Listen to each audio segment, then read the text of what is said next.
Everyone, we are here with Ted Geoghegan, and he wrote and directed a little film called Brooklyn 45. It's coming. It will be streaming on Shudder and AMC Plus June 9th. Ted, how are you, man? I'm doing very well. Thanks for having me. Thank you for being here. Is it the last time I actually saw you in person was like in a stairwell at Sundance? That So, sounds believable. I'm sure I was so licking my wounds or something. That's usually what I'm hiding in Sundance. so can you give us a quick rundown of Brooklyn 45? Absolutely. So Brooklyn 45 is a real-time chamber drama about five old friends who get together at the end of World War II to console one of their buddies who has suffered a very horrible loss. And they get together for cocktails. Those cocktails very quickly spiral into a seance. And these friends, all of whom served in the U.S. military, are forced to confront the literal ghosts of their past. And uh, quite a number of ghosts indeed. Now, how did you land on the time and place? A chamber drama just after World War II. Yeah. So I knew that I was going to set this in some other time. I'm not a big fan of the present. As a matter of fact, I absolutely hate it. And any opportunity I have to escape the present, I will do so. Which is why We Are Still Here is set in 1979. Mohawk is set in 1814, and here we are back in 1945. I was drawn to the earliest part of post-war America, the months following the end of World War II, because I think most people, when they think of post-war America, they think of the sailor kissing the girl in Times Square and everybody moving to the suburbs and having 2.5 children and watching Leave It to Beaver, when in fact, the end of 1945 and all of 1946 were just nightmarish, and history does not like to remember that, like, suicides were at an all-time high. Nobody was finding work. Everybody was just broken shells of the people they used to be.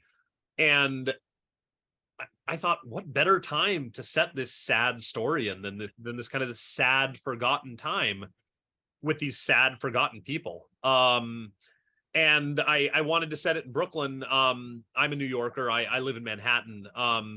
But Brooklyn is and always has been a very progressive place. It's always been a place for artists. It's been a place for the cool kids, and it's been a place for the queers, and it's been a magical little corner in New York City. But it doesn't mean that you can't have people like the folks in this movie living there as well. Right. There's no such thing as a place where people don't exist, Right. for better or worse. And so you've got these very complex, very troubled people, living their best or worst lives, as it were, in Brooklyn. Yeah. So it's a time and place rife with ghosts, both literal and figurative. So, um, but I love the look of the film and the way you shot everything. Because we're very careful not to let it get claustrophobic or stagey. Yep, So can you talk to me about how you pulled that off? absolutely. So we wanted the film to feel like a trap. We wanted it to feel like an escape room. But at the same time, we didn't want it to feel boring, because setting a real-time movie in one room and 95% of that movie is exposition, you really run the risk of making a boring movie. Mhm. Um, and every single day I came to set and I thought, oh shit, this is going to be the day where it gets boring and we lose the audience. And every single time I did that, I went like, okay, so how do we not do that? And it was like, do we come up with a really weird camera angle we've never done before? Do we come up, they want to throw something in that's a little quirky or out there? Like, what do we do to keep things moving along at like a good tick? Mhm. And I knew that the edit was going to be really precise, because the movie is in real time as well. There's no actual ticking clock in the film, but we also can't like cut away a whole sequence because the characters are all going to magically be in different parts of the room. Right. Okay. So we did have to stick to the script very specifically. Um, so first things first, the room had to be like a character in the film. Like the room had to be interesting. It had to have tons of stuff to look at. Hence all the photos and the flag and all the posters and everything, all the bric-a-brac that's everywhere. Mhm. Because I knew that if we ever were going to have a moment that felt a little slow in the edit, I wanted to make sure that we had interesting things to cut to. I wanted to make sure there was always something in the room that we could cut to, and the audience would be like, "What's that?" Like, So smart. So smart. yeah. So the room itself just had to be interesting and exciting. And the other thing that we did that's techie geek stuff, but I really love it, is the movie starts and ends in 4:3 aspect ratio, like Academy aspect ratio, like the old boxy square. And then once we enter the parlor, the movie opens up into widescreen. I'm so glad you brought that up because I wanted to ask you why. Good. I'm glad. Well, for a number of reasons. One, the main reason is I always wanted the film to feel tight. I didn't want it to feel claustrophobic. Like you said, we went out of our way to make the film not feel claustrophobic, but I always wanted it to feel like tight. I wanted it to feel like you're trapped even when you're not in the room. And when you shoot in 4:3, it requires all your actors to be really close to each other Mhm. because your screen isn't as wide. And so on those outdoor sequences, everybody's really close. And so the movie feels even kind of like tight, even when it starts. Mhm. And you're like, God, they're all just right up against each other. The other thing is I love movies of the 20s, 30s, 40s, and 50s, and they're all shot in that aspect ratio. And I thought if I'm going to make a movie set in the 40s, it's got to start and end in that aspect ratio. And then I thought maybe the whole movie will be in 4:3. And then I thought, no, when you get into that room, you need to drink in that room. You need to really like feel that room. And I also thought, I think if we shoot the movie in 4:3 in that room, it will feel claustrophobic. It's going to feel too tight. It's going to feel too boxy. Spectacle, yeah. It's going to feel like so let's shoot it wide. Let's shoot it like this big epic vista of a room. Gotcha. And I was the moment that it goes wide, I was like, what's the significance of what in the closet? What is that? And Yeah, it's and it does. Well, and it does. It draws the eye to the closet. We when we are widening out, we see the closet. Sure. We see a bit more of the room. And then at the end of the film, when we move back to Academy ratio, not only is it to preserve the tightness once we're back outside, but it's also the end credits of the film are like classic, like glass plate end credits that they would have had back then, as opposed to a scroll. And I've seen movies that have done glass plate end credits in widescreen, and they don't look right. They look too wide. Like you watch like The Artist, like a movie like that does it, and you're like, no. Those credits are supposed to be in a box. Like that's how they were designed. So exactly. we had to do that as well. The cast is ridiculous. And I was so glad to see these actors having a chance at just a collection of really meaty roles, and sinking their teeth into it. Anne Ramsey in particular is one of my favorites in the film, and Larry Fessenden. But how did you assemble your cast, and what were the rehearsals like? Yeah. So to answer the first part, how did I assemble them? Larry is a very dear friend of mine. Larry and I go back long ways. He lives down the street from me. We go out for beers all the time. He's my pal. And I had worked with him on We Are Still Here. And in We Are Still Here, I thought Larry's a blast. He's so much fun in these movies. But at the same time, like I'm trying to think of like the right. He's underutilized in so many films. You look him up 100%. You look him up on the IMDb, and he's in all these movies, but he's in all these movies for like 30 seconds. It's like he's actually this phenomenal actor, and he deserves the opportunity to like really act. Mm-hmm. And I gave him a meaty role in We're Still Here, and he slayed it. Mm-hmm. And I wanted to do the same. I wanted to give him a bigger role and a more important role in this. So I wrote the role of Hawk for him. Mm-hmm. So that's how Larry came into all this. Ezra Buzzington, who plays DeFranco, Paul DeFranco in it. Um, Ezra was the bad guy in my 2017 film Mohawk. So I'd worked with him previously, and I was such a joy to be able to work with him again, playing a kind of similarly creepy, militaristic, toxic patriotism sort of fella. Mhm.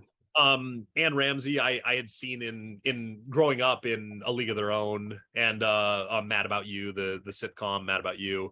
But I really recognized her in Taking a Deborah Logan, where she's just So good. fantastic, So so good. good. So it was just such a joy to be able to work with her and bring her on.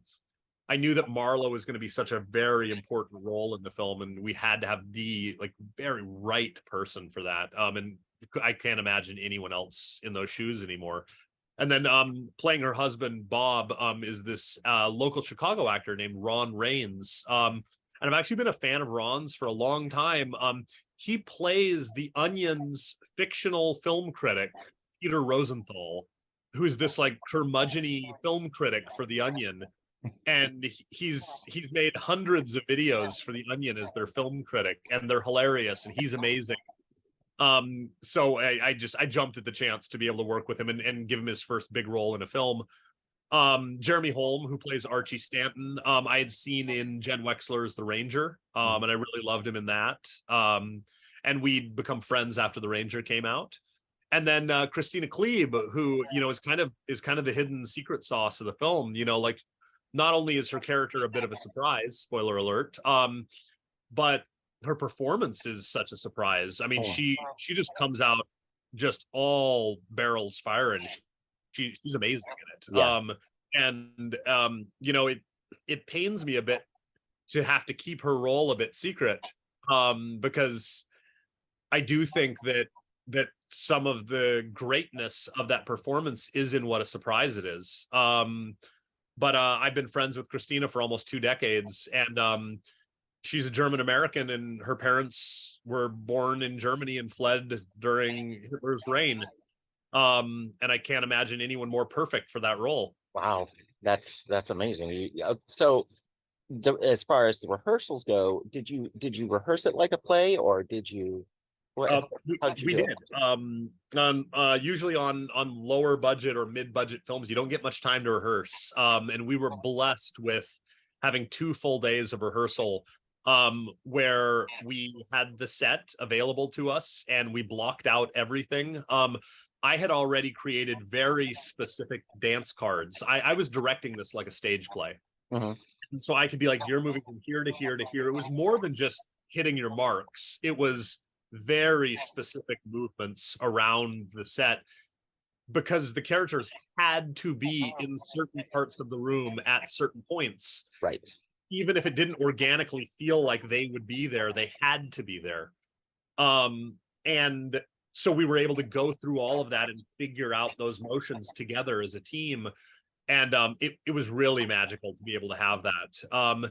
And then the other incredible thing we were able to do was shoot the movie chronologically. We were actually able to shoot it from start to finish, and Right. what a joy! Actors never get that opportunity to. Oh, we would say, "Cut, we're wrapped for the day," and the next morning to be able to come to set and tell your actors, "So we're gonna wherever you were mentally yesterday, that's where you have to be today."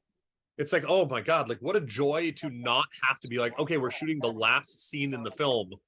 I need to be there now. Like, no, Mhm. you got to shoot the last scene in the film at the last day. You How get to incredible. travel through that process chronologically, and do you think that enhances the performance? Oh my God, so much. If I ever had the opportunity to do it again, which I pray I will, I would do it again in a heartbeat. And the actors loved it. They were like, it's like nothing we've ever done. I mean, they were just out of their minds, and several of them are stage actors. And so I think for them, it was really special to be able to basically just do a stage play and just shoot it. That's awesome. That's so cool. I do have to call out Sarah Sharp's production design. The green walls were, yeah, I loved it. I loved it. I had very specific notes, and I had a piece of concept art done by Rich Raphorst, who's an amazing artist from the Netherlands. He also directed Frankenstein's Army a decade ago. Mhm. Rich created a very specific piece of concept art for the film, and I gave it to Sarah and I said, I need you to like make this real, but also like I need you to pluck a few things out of my brain. And she was so incredible. Sarah's one of the producers on the film, and her husband Rob was the DP. And I mean, right down to like that big fat Zenith radio that like most of our grandparents had in their basement, like all those very like amazing specifics. The photos on the wall, all of which were our friends and families, ancestors, and like the wallpaper. I mean, we had textured painted wallpaper, like the sort of thing you just don't see anymore. That beautiful wooden wainscoting along the bottom half of the walls, the pressed tin ceiling. I mean, right down to like the smallest details, like the 48 stars on the flag, like, I Yeah. mean, just smallest details was such a joy. And I mean, that art department, I mean, mark my words, they're gonna win an Oscar one day. I mean, if this is what they were able to pull off on our mid-level budget, I cannot wait to see what they do with a big budget. And I mean, they built that set from the ground up in 2 weeks. Oh God. It was tape on the floor in an old warehouse, and 2 weeks later it was that room and the hallway with the stairs up to the second floor, everything. Brilliant. Just yeah, absolutely brilliant. And they created, like you said, a character. They did 100%, and they made a room that, like I said, any time I was worried, I would always say like, well, if there's too much exposition and I think we're going to lose the audience because of it, we've got that room. We've got the room to fall back on. Yep. Awesome. Thank God we also had 6 incredible actors, so we didn't have to cut around anyone. And what a joy that is as a director, to be able to be like, we don't need extra takes because people aren't getting it right. We're going to get extra takes because everyone's so good. Mm-hmm. And you just want to say, oh, maybe if we play with this tone or this, or love it. Oh yeah. Love Just it. to be able to bounce around those ideas because we're getting it every single time, and to be able to craft, some of those weirder moments in the edit. Because I mean, we've made a film that's about PTSD, and it's about guilt, and it's about war crimes, and it's about closeted homosexuality. It's got some really heavy topics. Mm-hmm. At the same time, like, I don't want people to leave this movie feeling miserable. Like, it also has some like moments of levity, and you have to be very specific where you put those in, because you don't want to do a disservice to these heavier moments that are so important that you land with like the gravitas necessary. Right. But you also just can't have 85 minutes of heavy. Like, people are going to be like, oh God, get me the fuck out of this room for all the wrong reasons, So, Lars von Trier. yeah, exactly.